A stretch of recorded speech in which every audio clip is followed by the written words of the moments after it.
বর্তমান সময় ট্যাঙ্কের কাঁচ চির ধরছে, ভেতরের দানব চোখ খুলে ফেলেছে।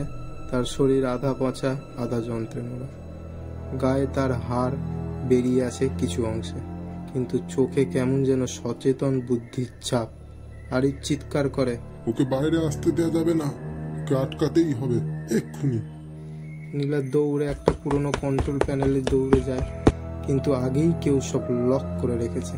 সেই অজানা কণ্ঠ আবার বলে, তোদের সকালের মধ্যে থেকে একজনকে লাগবে অধিপতির আত্মা জাগানোর জন্য। ও তো এখন শুধু আধা মরা, ওর প্রয়োজন একটি জ্যান্ত হৃদয়।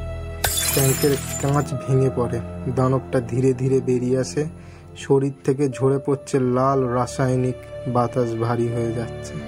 ফ্ল্যাশব্যাক 4 মাস আগে, কলকাতা, গোপন গবেষণাগার। নীলা তখন একজন ছাত্র, বায়োটেকনোলজিতে পড়ে। একটা সরকারি ইন্টার্নশিপে যায়, যেখানে গবেষণা চলছিল জেনেটিক রিজেগ্রেশন এর ওপর। সেখানেই তার দেখা হয় আরিফের সঙ্গে। বিজ্ঞানী হিসাবে সে কাজ করেছিল একটানা 6 বছর, কিন্তু একদিন ওরা দুজনেই বুঝতে পারে এই গবেষণা আসলে মৃতদের ফিরিয়ে আনার জন্য নয়, বরং মানুষকে অস্ত্রে পরিণত করার জন্য।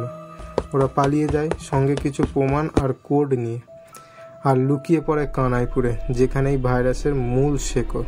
বর্তমান অধিপতি এবার পুরোপুরি জেগে উঠেছে। চারিদিকে পচা বাতাস, ল্যাবের লাইট জ্বলছে নিভছে, জ্বলছে নিভছে। রায়হান কুটার হাতে দাঁড়িয়ে।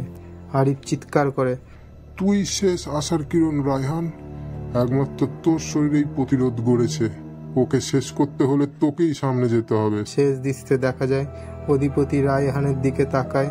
তারা দুজন একে অপরের দিকে ধীরে ধীরে এগিয়ে আসে।